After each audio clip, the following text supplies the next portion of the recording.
Welcome to the LeaderCast podcast, a weekly deep dive into the stories that transformed our guests into leaders worth following. I'm your host, Joe Boyd. If you've been enjoying the podcast, thank you so much for being a listener. One simple thing you can do to help us out is give a review wherever you listen. Today's guest is Kathryn Valentine. She's the founder of Worthmore Strategies, a company that helps women thrive. You're going to learn a lot. I know I did. She's also an only child, just like me. We're super special. Kathryn Valentine, welcome to the LeaderCast podcast. Super happy to have you here. And we've already been chatting. We cheated. We've been chatting for like the last 10 minutes. So I'm super excited to get to know you more. Thanks so much for being a part of this.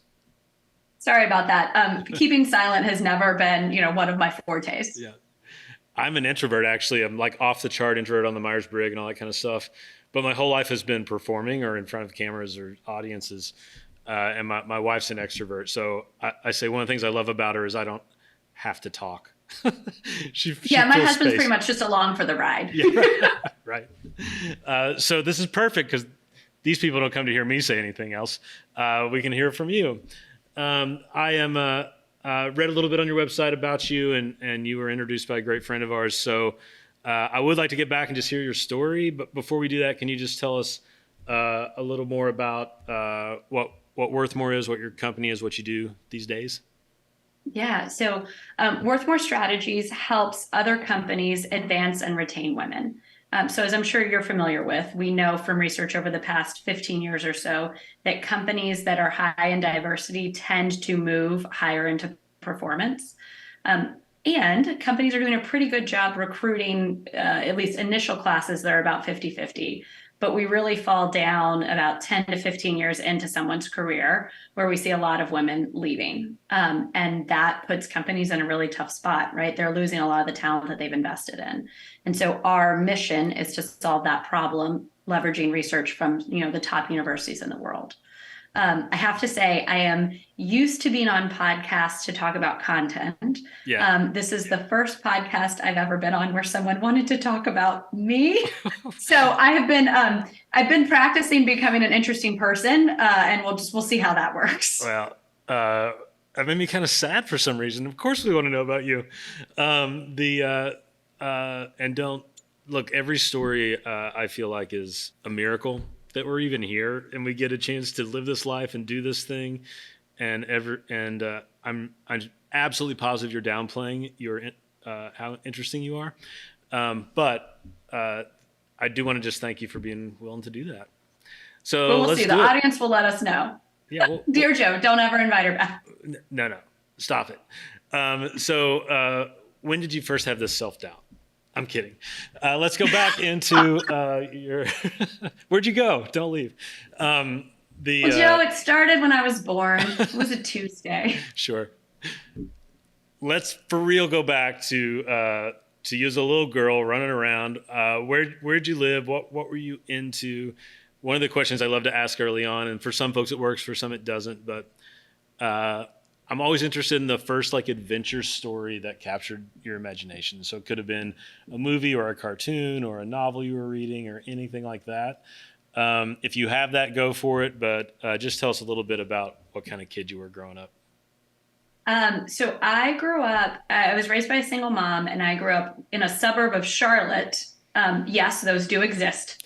And so it was an interesting way to grow up. So our big family was in South Texas. And after my parents got divorced, my mom found a great job that happened to be, 2,000 miles away from her family and anything else that she knew. And so she lived on her savings, put herself through graduate school, and then made this big move. And so I spent during the school year with her in North Carolina. And then in the summer, I would get on an airplane and fly to Texas and live with my grandparents. Okay. And it wasn't until college that I realized that that was an unusual situation. And so when I would make decisions, I would always think about what 85-year-old Kathryn would do. And it turns out not everyone makes decisions that way. They're much more fun than I was. So do you have siblings, or are you an only child? Only child. Me too. See? Really? how special we are.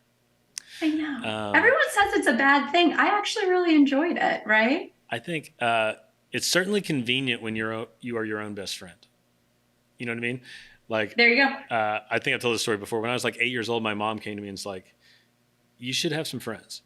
And it didn't even occur to me. I was like, what? How do you do that? And you were like, why? I'm great. Right.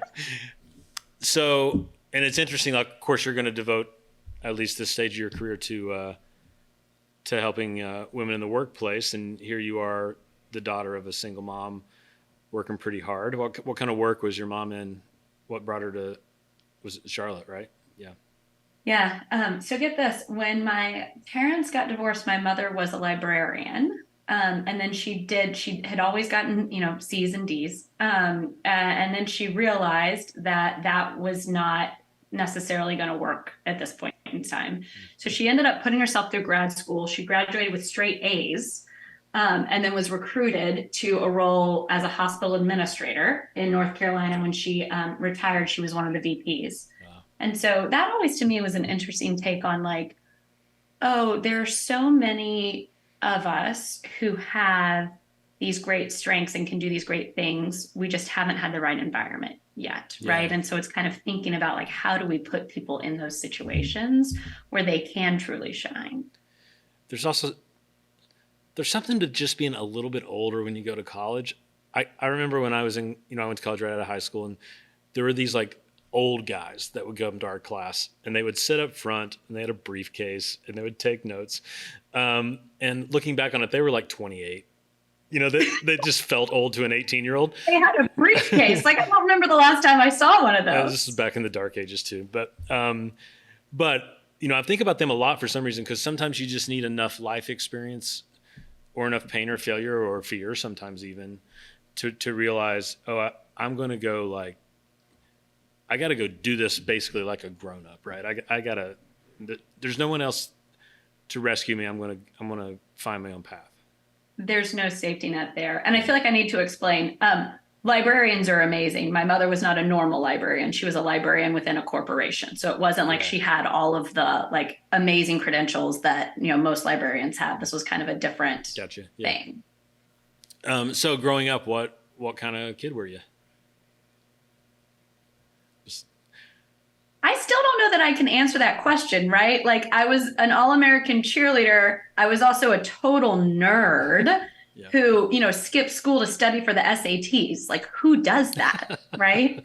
I think when I graduated, I'd missed almost half of my senior school days to like literally study in the library, which was like, I was a weird kid. I didn't find my place until college.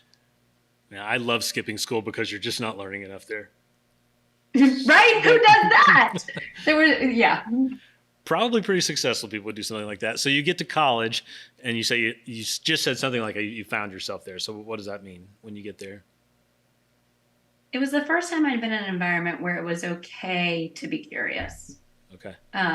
Outside my family, but like within, sort of growing up in North Carolina, where we grew up, it wasn't cool to be different. And for me, it wasn't cool to be interested in learning more. I think I really ticked off a number of my teachers by continually asking questions, right? And so my ticket out was to study as much as I could and to get a scholarship and to land myself in an environment where learning wasn't, I went to the University of Virginia, and I remember my first semester out late partying. There was a guy at like 2 a.m. who was definitely deep in the cups, deep in the, like he had been drinking for a while. Sure. And then the next morning at 8 a.m. I was running, and I watched him walk to class with a professor discussing theology. And I was like, what is this magical place? This is for me. Yeah. So, what were your studies? What was your degree in? Fun story. My degree was in political economics. I'm the only person that ever graduated with that degree from the University of Virginia. The University of Virginia was founded by Thomas Jefferson. We've had quite a while to make it happen. And you're the only person? So ever. Did you make it up? How does that work? You like make it up with your advisor or something? Like figure it out? Yeah. So, actually it starts with, but I was working on my thesis, and at that point in time, we just left our stuff everywhere, right? And I went to get lunch when I came back, and someone had stolen my computer. And this was like before the cloud, when like you definitely should have backed your stuff up, but nobody really did. Sure. And so I went to see my dean, the most incredible guy. And he was like, the final semester of your college experience is the lens through which you will interpret everything else that happens. Your answer right now is not to start over, right? I was 6 months into the thesis. He was like, Your answer right now is not to start over. Your answer is for us to make up something for you to graduate with. And so he printed out the classes I'd taken. He was like, economics, a lot of economics. Oh, politics, a lot of politics. Here we go. You will be our first political economics major. Thank you. Wow. That's like energy dust on an only child a little bit, because we're so special anyway. So to be well, and also, his name was, well, I guess probably I shouldn't say his name because I don't know that what he did was totally on the up and up, but he was recovering from cancer at that point in time. And he was just very into like, life is so much bigger than our achievements. Yeah. And you, my dear, work too much. So like, go live a little. Well, did you listen? I did. Yeah. I really did. What'd you do? I did all the things that I like didn't do in the previous 3 years because I was working too much, right? Like I went out on a Tuesday, which I never did before. Everyone else did. The cool kids did. I never did. We had the scavenger hunt that we did. We just basically like hung out and drank too much and, pontificated on nothing because we didn't know about anything at that point in time, right? Right. So, what does one do with a political economic degree in the real world? Was that a journey to figure out? Not as much. So I got really lucky in that I was able to talk my way into a job at McKinsey coming right out. Mm-hmm. And the thing about working in consulting is it's perfect for somebody who has no idea what they want to do, because across those 2 years, I got to work in, 8 or 9 different industries. Mm-hmm. So it was like the perfect match in that way. So when you're doing that, are there some of them starting to kind of seem way more interesting than the others? Are you discovering what you like at that point? Yes. And also my current conclusion is that it really doesn't matter as long as you're working with people that you enjoy. Yeah. So I ended up really doubling down in oil and gas, which makes no sense, but the teams were phenomenal. I really enjoyed them.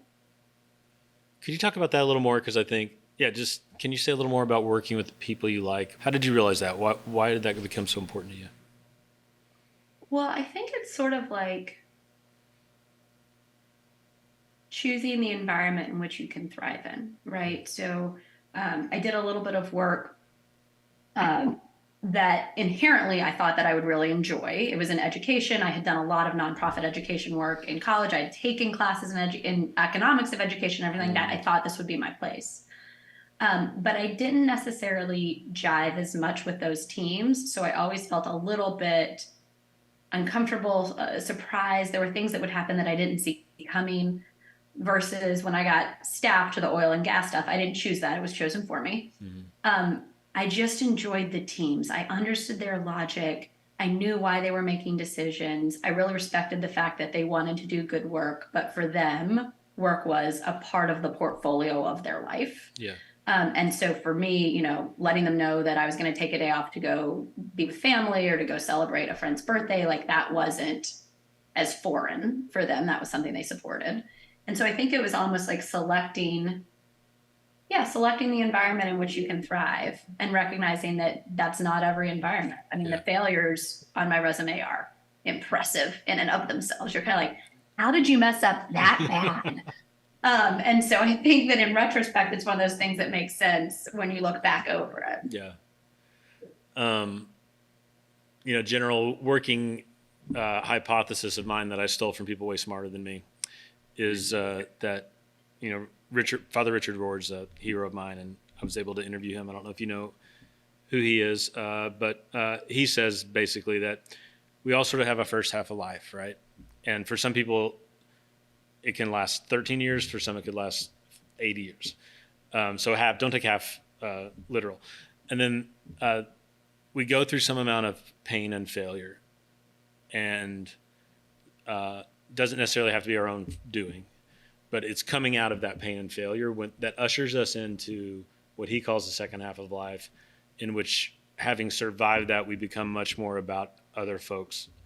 And if it works the way if it works the way it should, creates a lot of empathy and puts the ego more in its place, all those sorts of things.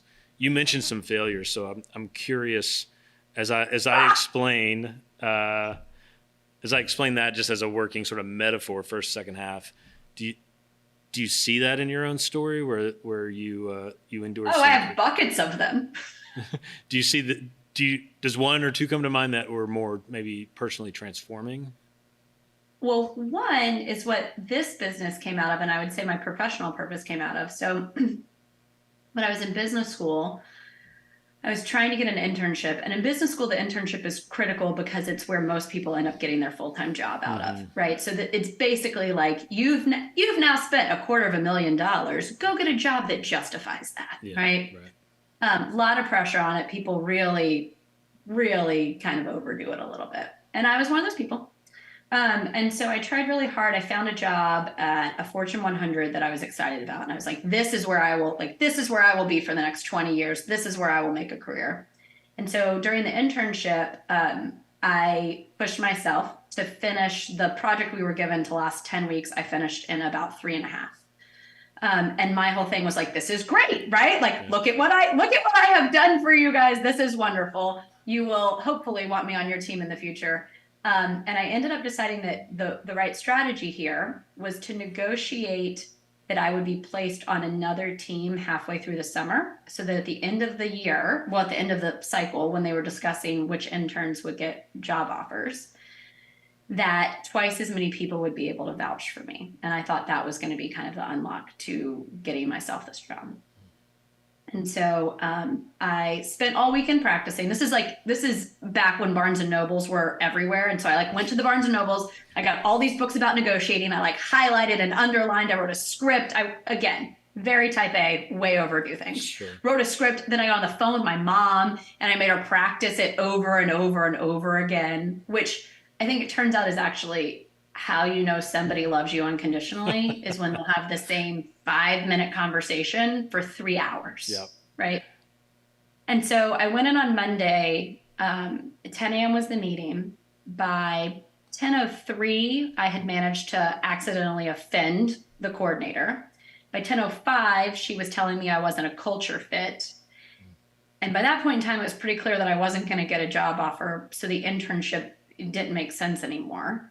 And by 10:08, I was being escorted out of the building by security because, exactly, right? So no job. And you're like, well, shoot, now I need to spend the rest of my summer finding an internship. I guess this doesn't work out. And their protocol was that anytime somebody quit their job or internship, they were escorted out of the office by security. So meeting starts at 10 o'clock, 10:08. I'm being escorted out by a police officer, which, if you've noticed this general theme in my life, me and police officers don't have a lot of overlap, right? Sure. I really didn't get in trouble much. Right.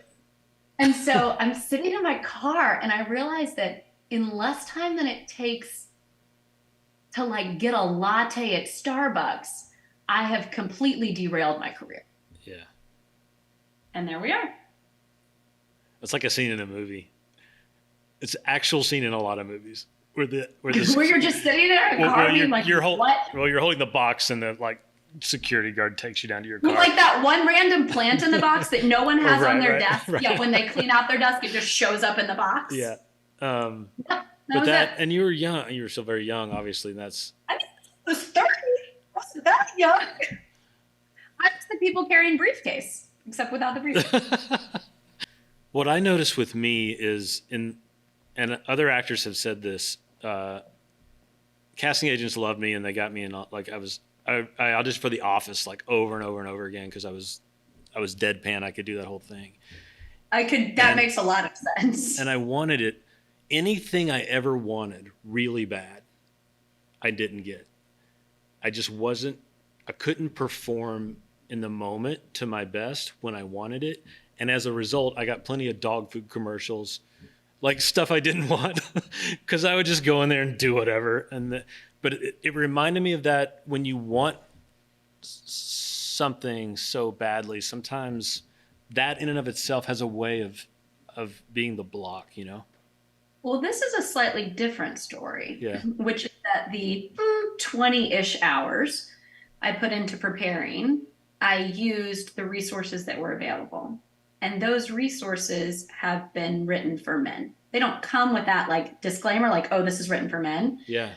But the research would show you that women are at a much higher rate of backlash when they negotiate, particularly when they use commonly available negotiation advice. Like the Wall Street Journal last year wrote an article in which they advised that you walk into your boss's office and say, I deserve that promotion. I didn't sleep for 2 days because if for women to do that, they are at a much higher rate of derailing their career than men are. And we're not telling them that story. No, I never heard anyone say that. Is that how you offended the person in the first 3 minutes? Is that what basically what you did? It is. I ended up using a competitive negotiation strategy, which is what's commonly taught. And we know that that doesn't work for women. What I should have used is a collaborative approach with a relational asks. So this came out of Harvard in about 2013, showing that when women negotiate that way, they're significantly more successful, but they're also able to virtually eliminate the risk of backlash, which when you've heard the backlash stories I have, from the 100 or so women that we did, figuring out how to do this the right way matters. Can you, and we're just not giving people those resources. Tell me the phrase you said again for what that kind of negotiation is, and can you give me an example of that? Yeah. So a competitive negotiation is I deserve a promotion, right? It's sort of the you versus me kind of stereotypical way that people think about a negotiation. Yeah. A collaborative negotiation is us versus the problem. And the problem is typically anything that keeps an employee for giving it their all. For example, big and small, right?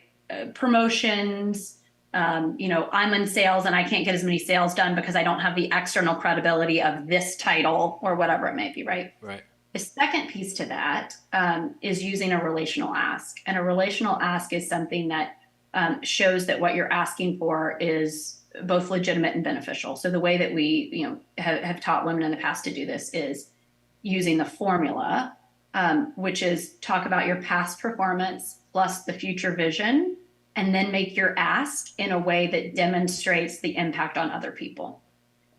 If you do that, so both of those are best practice negotiation things.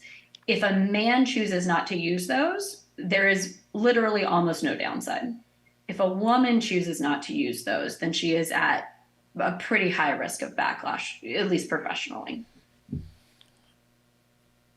How long have you been doing this specific kind of work? So right after that story, I went back to business school and I had another year, and I happened upon one of my negotiation professors who's very famous in negotiation. She's incredible. And I told her the story and I was like, what did I do wrong? Like I literally did everything by the book. And she was like, I'm not sure, but Hannah Riley Bowles out of Harvard and Linda Babcock out of Carnegie Mellon are working on some new stuff that you should go look up. And they were at that point in time sort of pioneering gendered negotiation. And that's the rabbit hole I fell into for the next year. Yeah. And then was the next thing to sort of build your company around that?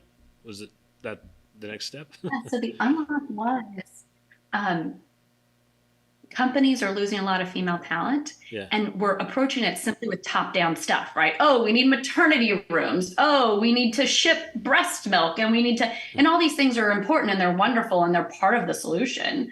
But frankly, the second part of this is the bottoms-up part. We need to equip women and actually even more now men to be able to ask for what they need to be successful, because top-down programs inherently assume that I need the same thing that the person next to me needs, and that I need the same thing now that I needed 5 years ago, right? Instead, if we equip women to identify and ask for what they need as individuals, then think about all that value that we can pick up, right? I want to ask a question. So, any grace if I say this weird at all? I have some older women in my life. And by the way, right back at you. Like, please give me all the grace. Because I want to Listeners, please, all the grace. Yes, absolutely.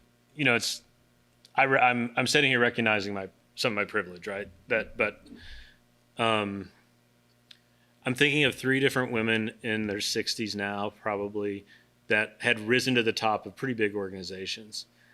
And they each told me in their own way, once I got to know them, phrase one of them uses, I had to be more of a man than the men.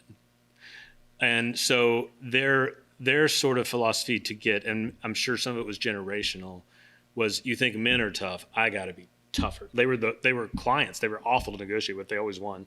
And so that popped in my head, and I'm just curious how you would react to that. Is that kind of maybe a last generation way of thinking for women who want to be, say, C-level or something like that? In that they need to be more of a man than the men? I think what I'm trying to say is, when the advice you just gave around negotiating felt more sort of intuitive, empathic, heartfelt, versus what I heard these women saying is leave your emotions at the door, show up, be strong, like that kind of thing. So the word I would use is authentic. Yeah. Which is that up to this point, well, up to 10 years ago, in order to be successful, you did have to figure out how to be more of a man than the men, I think. Yeah. And then 2 things happened. One, these next generations started to put their foot down and say, I want to be able to be who I am. Yeah. The other thing that happened is the research field, I think, really the research field is 15 years ahead of us as practitioners and corporations, right? Yeah. I think the research field really shot ahead and started to say, holy cow, look at all these traditional sort of business skills we tell people about, negotiating, networking, career planning. We've only showed the male side of that. What happens when we start to show the female side of that? And what we've seen is that the best way to negotiate if you're a woman is different from if you're a man, but the male story is what we're saying. The best way to network if you're a woman and what your network structure should look like is different. But we've only been telling the male side of that, which is as many connections as you can, right? Career planning, different, but we've only been telling one side. And so right now, if you're a woman who is really excited about your career, wants to be successful, and you're kind of a go-getter, and you're like, hey, I need to work on X, let me figure out how to do that, chances are you're going to get information that's based on, this is sort of like breast cancer was studied in men until the 90s, right? That's what we're catching up on, I think, in the corporate world right now. Do you have general best practice advice for men in leadership that would like to be better at this? Sure do. Sure. Why don't you give us that? So there's 3 things that I would say. One is recognize that women are still under-resourced relative to men. So Lee and Cray just did this research last year showing that men are given teams that are 25 to 40% larger than women are to get the same job done, right? And we can tell this across the story, right? 13% less likely to receive additional resources, 80% less likely to get the same stock package, right? I can go through this for days.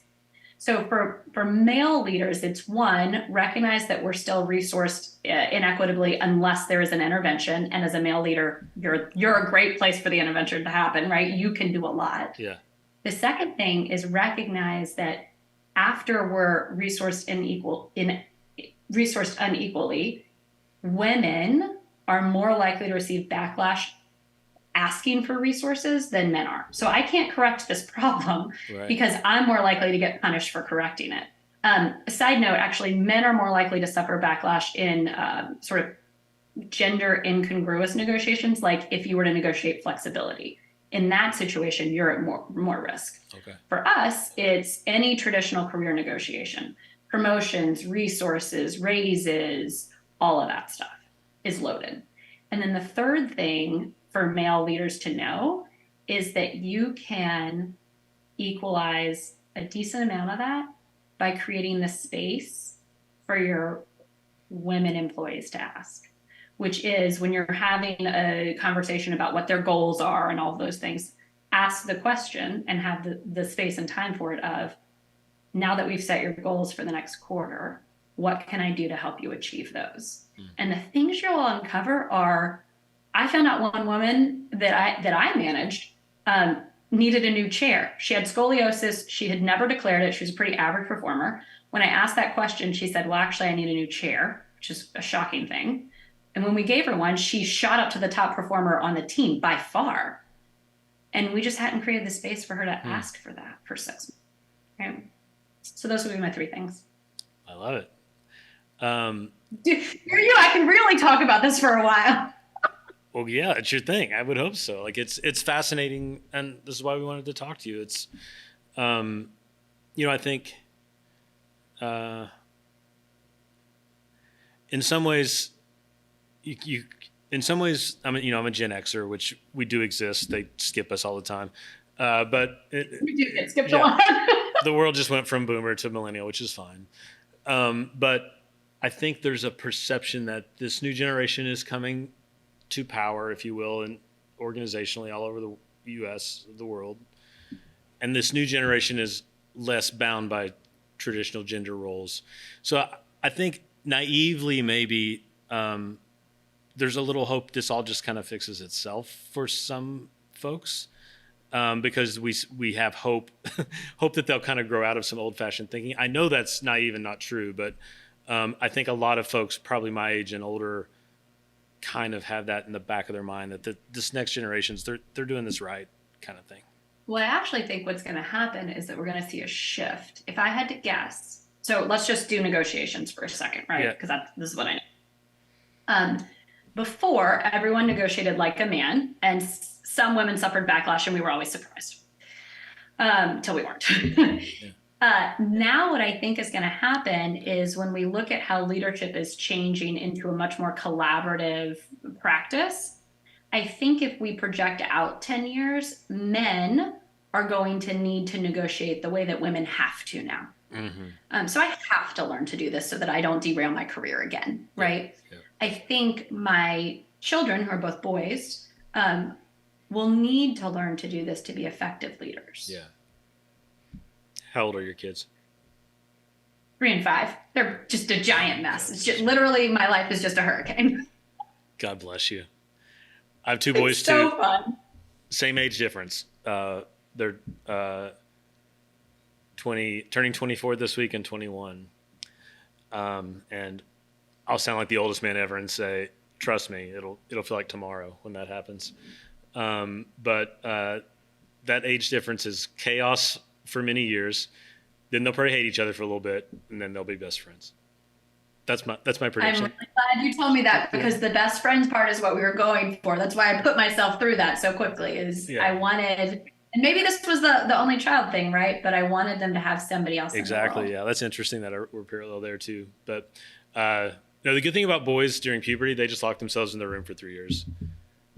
So they'll come back out. They'll emerge as men. It's like a butterfly.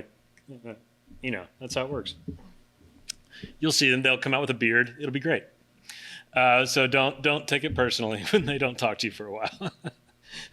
So grateful we had this conversation. Yeah, this is really a parenting advice podcast.